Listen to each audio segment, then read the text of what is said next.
지난 2월 우리 교회가 사용하는 건물이 팔렸다는 소식을 들었을 때 사실은 무척 당황했습니다. 이 건물이 우리 교회의 예배당이 되게 해달라고 간절히 기도했기 때문에 사실 마음이 더 힘들었습니다. 그토록 간절하게 기도했는데 팔렸다는 소식이 들리니까 낙심이 되었습니다. 그래서 기도하면서 하나님께 여쭈었습니다. 하나님, 왜 이렇게 하셨습니까? 왜 이 건물을 우리가 사는 일들을 왜 막으셨습니까? 하나님께서 이 건물을 허락하지 않은 뜻을 물었고 저는 얼마 안 돼서 하나님의 뜻을 알게 되었습니다. 하나님은 제게 이렇게 말씀하셨습니다. 너는 성도들에게 그토록 큰 은행 빚을 안겨주고 싶으냐? 그 큰 은행 빚을 너 성도들에게 이렇게 안겨주고 싶으냐? 사실 그때 이 건물을 소유하려면 최소 은행 대출을 약 40억 원을 받았어야 했습니다. 물론 우리는 임대료를 받아서 이자를 낼 수 있다고 생각했지만 사실은 무모한 선택이었던 것입니다. 하나님은 그걸 막아주셨습니다. 그리고 오히려 성도들이 한마음이 돼서 새로운 예배처를 준비하게 되었습니다. 낙심했던 저는 뒤늦게서야 하나님의 뜻을 깨닫게 되었고 뒤늦게 하나님께 감사하게 되었습니다. 최근에 있었던 우리 교회를 생각하면서 드리는 제 간증입니다. 낙심했던 상황, 그런 낙심했던 일들은 오히려 하나님을 향해서 감사하며 역시 나의 하나님이 참으로 좋으신 하나님이라고 고백하게 된 것입니다. 국어사전에서 낙심이라는 단어를 이렇게 설명합니다. 바라던 일을 이루지 못하여 맥이 빠지고 마음이 상함.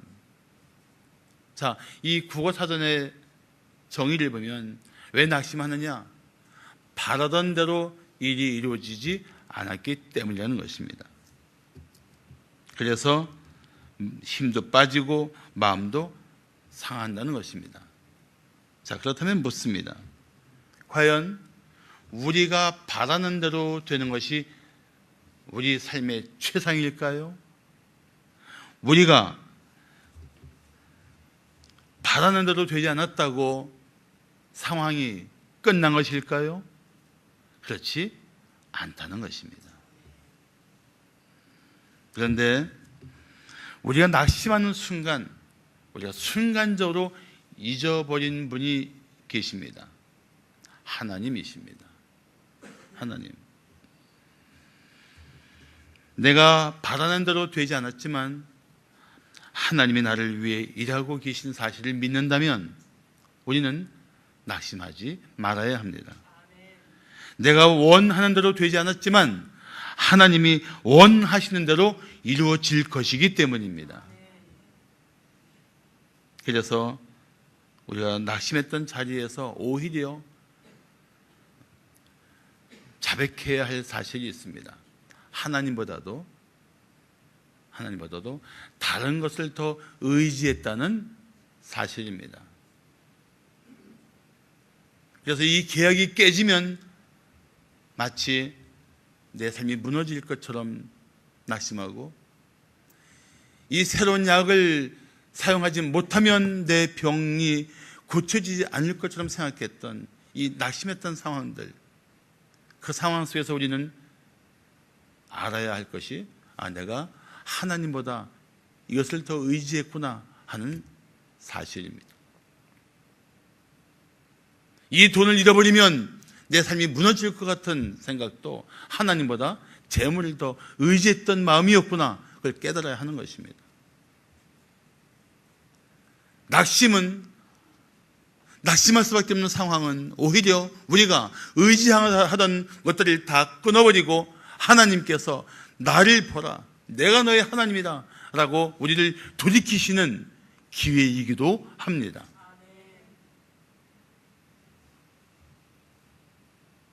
그렇다면 우리는 낙심한 상황에서 다시 눈을 들어 하나님을 바라보아야 할 것입니다.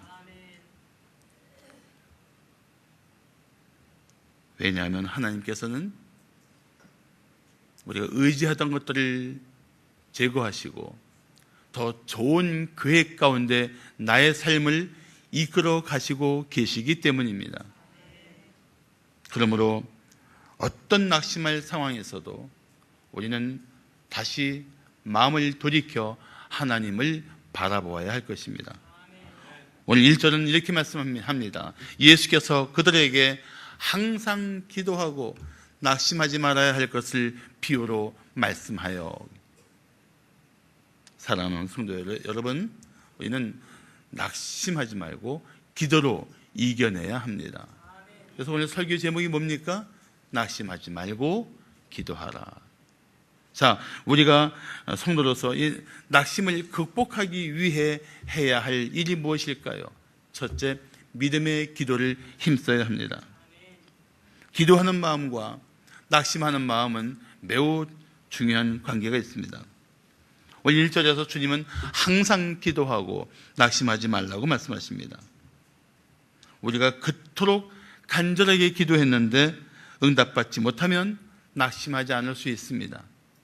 낙심할 수 있습니다. 그런데 낙심하면서 어떤 변화가 생깁니까? 기도하지 않습니다. 그래서 어떤 때는 분명히 낙심을 할 수밖에 없는 상황에 있는데 왜 기도의 자리에 나오지 않을까 하고 그 성도를 찾을 때가 있습니다. 낙심할 수밖에 없는 상황인데, 이때야말로 기도할 때인데 왜 기도의 자리에 그 성도가 보이지 않을까? 저는 사실 찾고 있습니다. 기다리고 있습니다. 그게 제 마음일까요? 아니요, 난 하나님의 마음이라고 생각합니다. 그런데 동시에 기도하지 않으면 우리는 매사에 쉽게 낙심할 수밖에 없습니다. 가만히 보면 낙심할 수밖에 없는 상황일수록 기도해야 하는데 그렇지 못할 경우가 참 많습니다. 난 이것을 영적인 악순환이라고 생각합니다. 낙심하지요? 기도하지 않습니다. 더 낙심하게 되지요? 또 기도하지 않습니다. 영적인 악순환이에요. 그런데 기도하지 않는 채 낙심만 하다 보면 점점 그 마음속에 하나님을 향해서 원망하는 마음이 생깁니다. 그런데 아무리 낙심이 되어도 꿋꿋이 기도의 자리를 지키며 기도한다면 마침내 낙심했던 상황이 찬송할 수 있는 상황으로 바뀌게 될 날이 올 것입니다. 저는 그걸 믿어요. 우리 성도들도 믿기를 축복합니다. 아무리 지금 낙심할 수밖에 없는 상황일지라도 기도하고 힘써 하나님의 은혜를 구하면 낙심할 상황이 소망의 자리가 되고 새로운 은혜의 터가 되고 다시 주님을 찬양할 기회가 될 줄로 믿습니다. 할렐루야. 그래서 우리는 항상 기도하고 낙심하지 말아야 돼요. 성경 속의 과부는 가난하고 힘없는 사람을 상징하고 있습니다.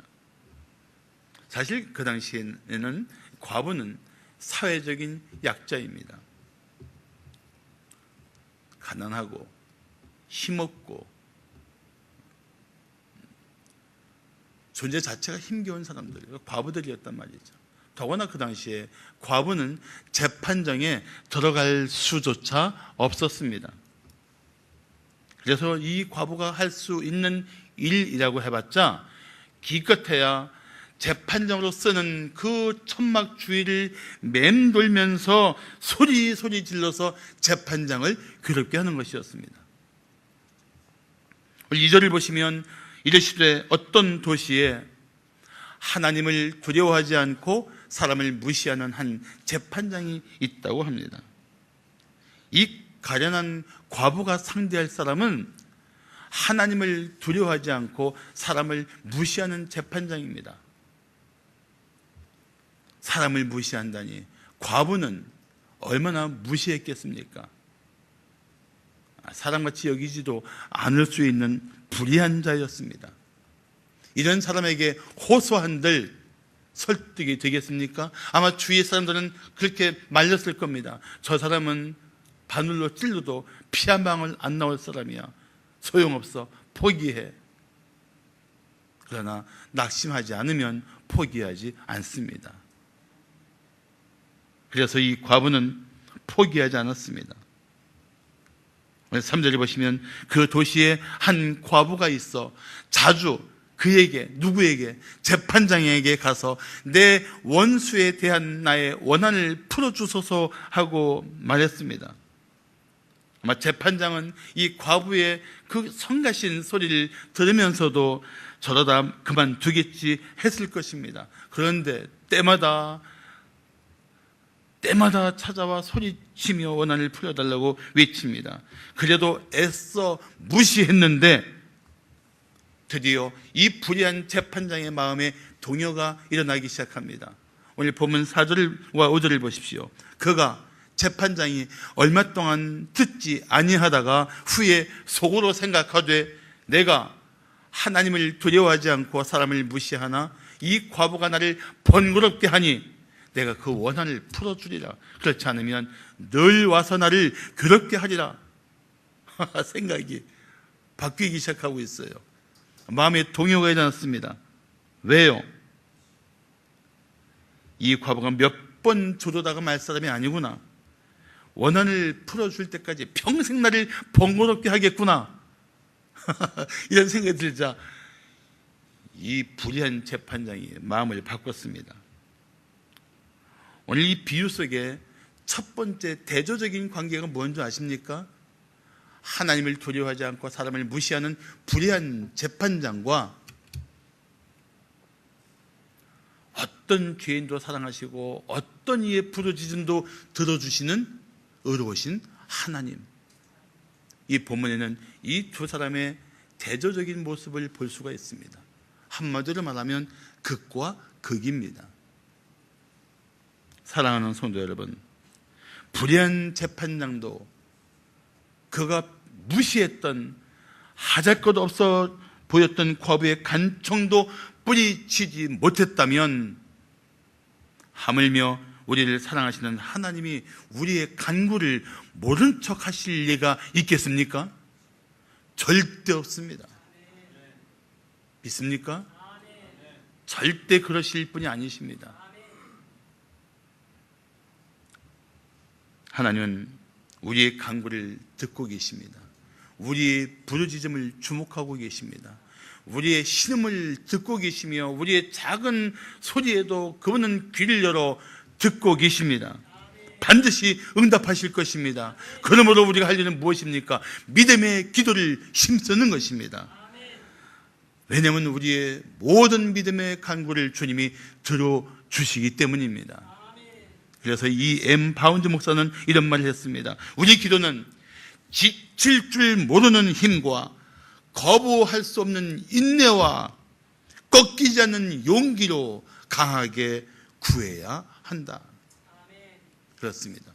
이것이 우리가 회복해야 할 믿음의 기도입니다. 자, 성도가 낙심을 극복하기 위해 할 일이 무엇일까요? 둘째, 주님의 도우심을 기대해야 합니다. 시편 42편 5절 말씀을 한번 다 함께 봉독할까요? 시작. 내 영혼아, 내가 어찌하여 낙심하며 어찌하여 내 속에서 불안해하는가? 너는 하나님께 소망을 둬라. 도우심으로 말미암아 내가 여전히 찬송하리로다. 아멘. 여기는 딱 세 가지 중요한 구분이 있어요. 낙심하며 불안해했던 사람, 그러나 하나님께 소망을 두는 것, 그리고 마침내 하나님의 도우심이 나타나는 것. 우리는 낙심하며 불안해하기 쉽습니다. 누구나 자기가 기대하던 대로 이루어지지 않으면 우리는 낙심합니다. 자기가 바라던 대로 일이 풀어지지 않으면 우리는 낙심합니다. 그리고 불안에 빠지기 시작합니다. 그때 성경은 뭐라 말씀합니까? 하나님께 소망을 두어라. 네가 바라던 것, 네가 기대하던 것 다 사라졌다면 이제는 오직 한 분 하나님께 소망을 두어라. 그리고 시편 42편은 그 이유를 말씀합니다. 하나님이 도우실 것이기 때문이다. 이게 시편 42편 5절이 의미하는 뜻이에요. 사랑하는 성도 여러분, 어떤 문제가 당신을 낙심하게 할지라도 하나님께 소망을 두십시오. 하나님이 도와주실 것입니다. 오늘 6절을 말씀하기를 주께서 또 이르시되 불의한 재판장이 말한 것을 들어라. 불의한 재판장이 무슨 말을 했는데요? 4절과 5절입니다. 다시 한번 제가 봉독해 드리겠습니다. 재판장이 얼마 동안 듣지 아니하다가 후에 속으로 생각하되 내가 하나님을 두려워하지 않고 사람을 무시하나 이 과부가 나를 번거롭게 하니 내가 그 원한을 풀어주리라. 그렇지 않으면 늘 와서 나를 괴롭게 하리라. 이게 재판장이 한 말입니다. 오늘 본문에서 우리는 두 번째 대조적인 관계를 봅니다. 어떤 관계일까요? 하나는 무시당할 수밖에 없었던 한 과부와 하나님이 택하신 자들. 첫 번째는 어떤 관계였어요? 불의한 재판장과 하나님, 의로우신 하나님. 두 번째는 본문 비유 속에서 이런 대조적인 인간들의 모습이 나옵니다. 무시당했던 한 과부와 하나님이 존귀하게 여겼던 하나님이 택하신 자들. 그래서 오늘 5절은 7절은 이렇게 말씀하고 있습니다. 하물며 하나님께서 그 밤낮 부르짖는 택하신 자들, 그 밤낮 부르짖는 택하신 자들의 원한을 풀어주지 아니하시겠느냐? 그들에게 오래 참으시겠느냐? 무시당했던 과부의 그 소원도 불의한 재판장이 들어줬는데 하물며 의로우신 하나님께서 예수 그리스도를 십자가에 내어 주시면서까지 택하시고 기뻐하신 성도들의 부르짖음을 풀어주지 않겠느냐, 이런 뜻이에요. 사실 오늘 본문 누가복음 18장 1절부터 8절에서 하나의 중요한 반전을 이루는 단어 하나를 찾으라면 하물며예요. 하물며. 불의한 재판장이 됐다면 하물며 하나님이, 무시당했던 한 과부의 삶에 이런 변화가 나타났다면 하물며 하나님이 택하신 자들의 삶의 자리에 은혜가 임하지 않겠느냐. 하물며.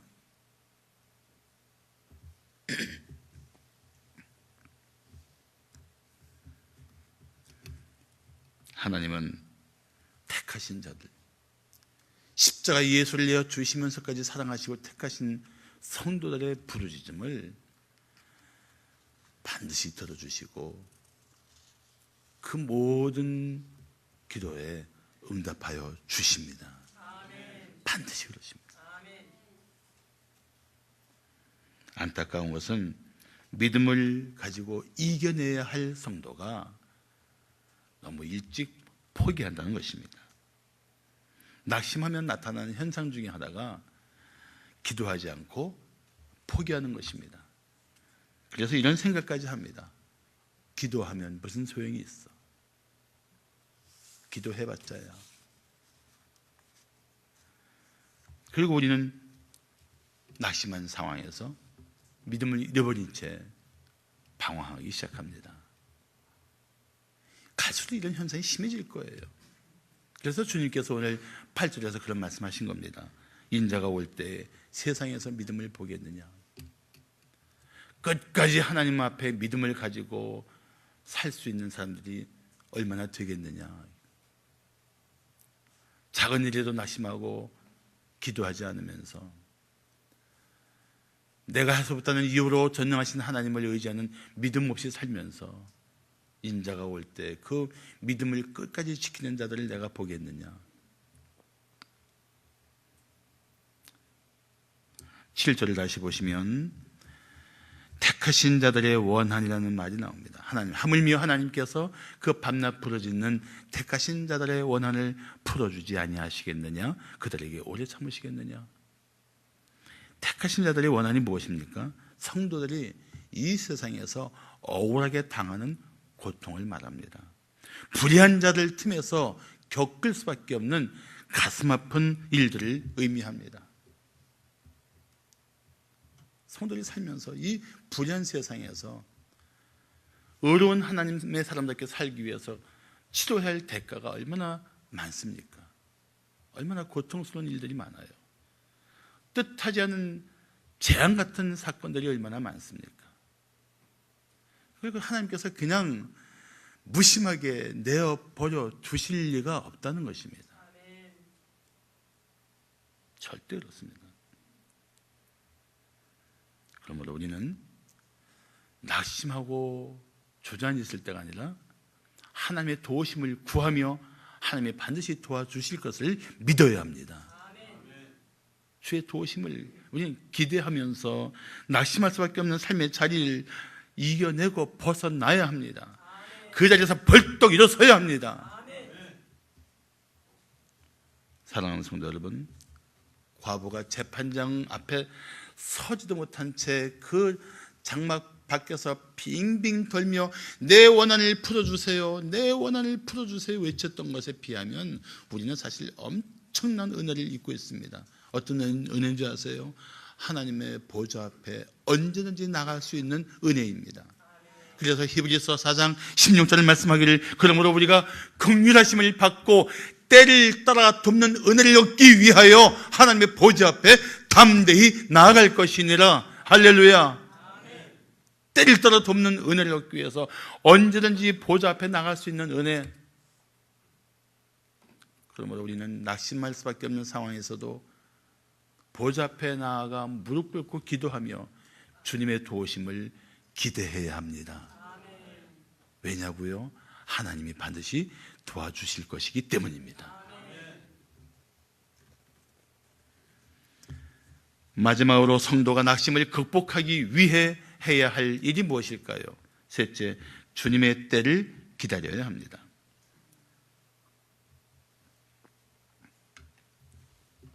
오늘 누가복음 18장 1절부터 8절의 비유 속에는 세 가지 대조적인 것이 있다고 말씀드리고 싶습니다. 첫째는 불의한 재판장과 의로우신 하나님, 두 번째는 무시당하던 한 과부와 하나님이 존귀하게 여기시는 택하신 자들, 셋째 비유는 뭘까요? 불의한 재판장 앞에서 무시당하면서도 간절하게 부르짖었던 과부와 의로우신 하나님 앞에서 택하신 자들임에도 불구하고 기도하지 않는 우리들. 이 세 가지 대조를 잘 생각해 보세요. 사실 오늘 본문은 기도의 교훈을 담고 있지만 그 기도의 교훈의 그 숨은 내면에는 무엇이 있냐면은, 이런 불의한 재판장 앞에서 과부는 무시당하면서도 이렇게 기도했는데 너희는 왜 잠잠하냐? 왜 기도하지 않니? 하나님이 우리에게 묻고 계시다면 당신은 뭐라고 대답하시겠습니까? 자기를 무시하고 사람 취급도 하지 않는 그 재판장에게 그래도 근질기게 부르짖어 기도하는 저 과부에 비하면 너는, 내가 너의 기도를 듣기 위하여 준비하고 있고 네 기도에 귀를 기울이고 있는 내게, 내가 택하고 기뻐하는 너는 왜 낙심한 채 기도하지 않고 있냐고 하나님이 물으신다면 뭐라고 대답하시겠어요? 우리 본문은 그런 메시지를 담고 있는 말씀입니다.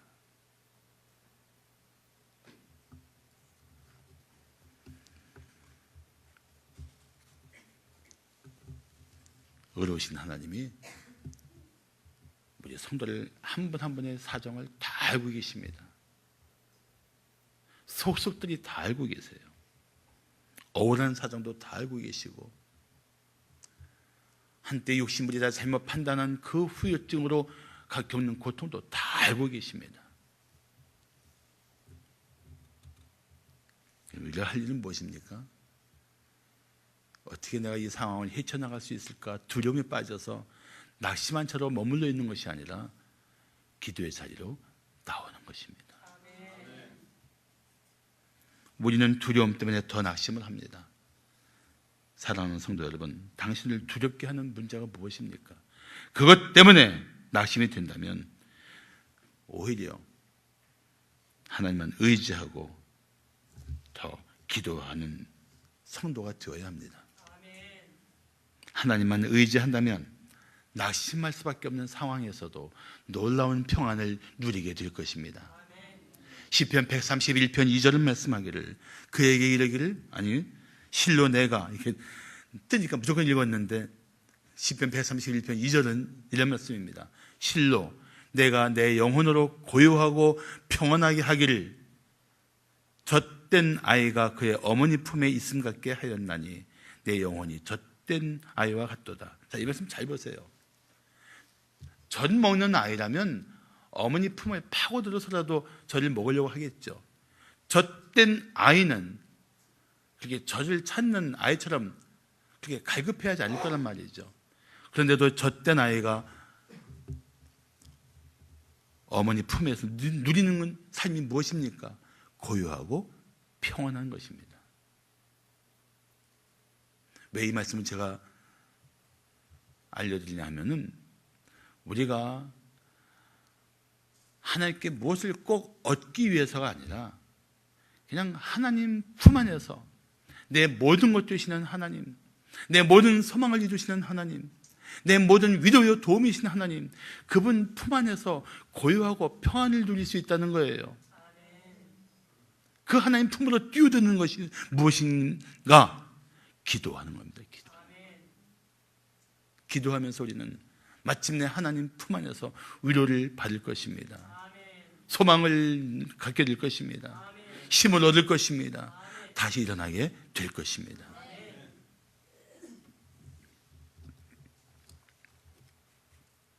그러므로 성도는 어떤 낙심할 일이라도 하나님 품 안에서 쉼을 누릴 수 있어야 합니다. 우리 8절을 보시면 주님이 뭐라고 약속하십니까? 내가 너희에게 이르노니 속히 그 원한을 풀어주시리라. 그러나 인자가 올 때 세상에서 믿음을 보겠느냐 하시니라. 주님이 하신 약속이 무엇입니까? 속히 그 원한을 풀어주리라. 우리는 물론 이렇게 묻고 싶을 겁니다. 그런데 하나님 왜 이렇게 오래 침묵하십니까? 왜 더 빨리 응답하지 않으십니까? 왜 하나님, 나는 지금 급하고 절박한데 왜 하나님은 잠잠하십니까? 묻고 싶을 때가 있을 거란 말이죠.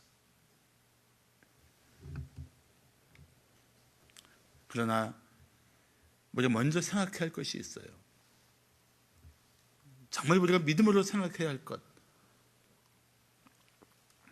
하나님은 나를 지극히 사랑하시며 나에게 반드시 응답하실 것이라는 사실입니다.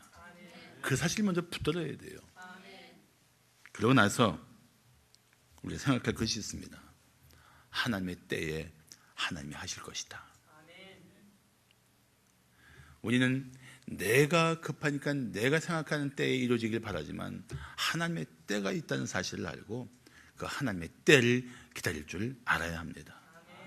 하나님 말씀하셨어요. 내가 속히 할 거야. 너보다 내가 더 급해.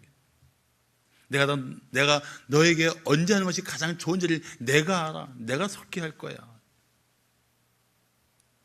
그럼 하나님이 속히 하시는데 우리가 서두르는 건 뭐예요?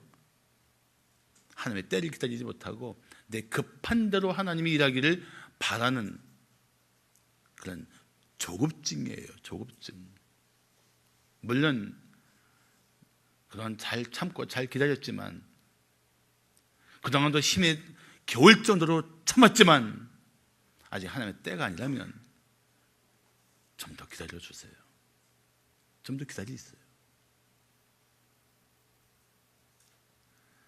난 더 이상 못 기다리겠어요 라는 생각하지 말고 기다려보세요.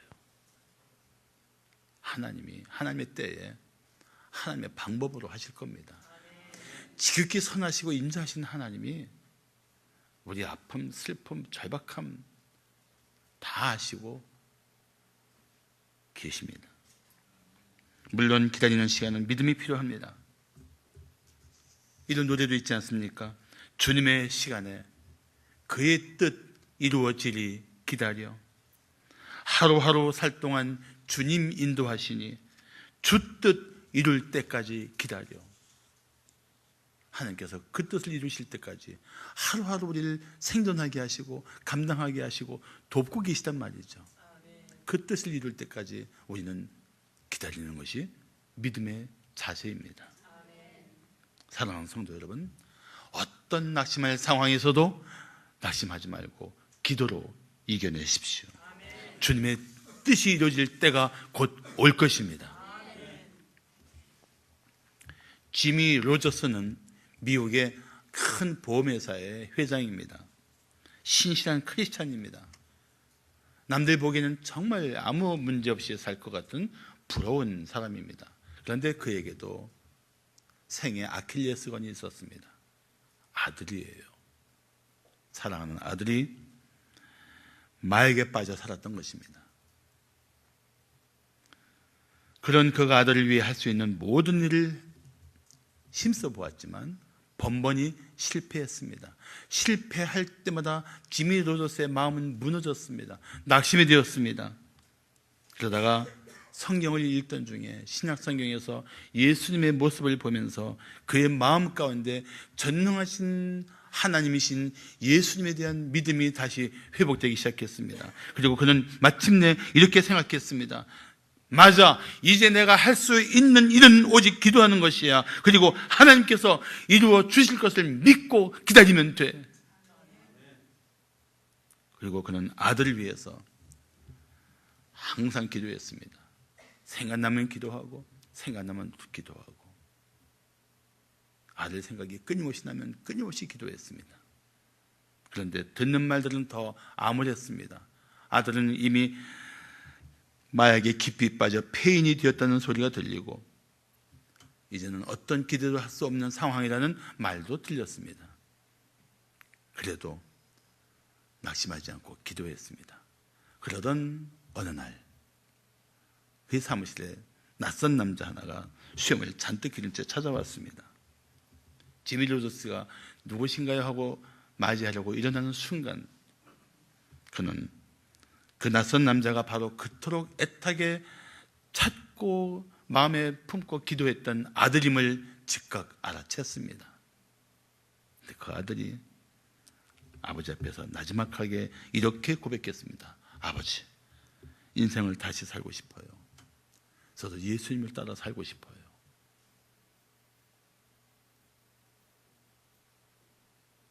지미 로저스의 기도가 헛되지 않았던 순간입니다.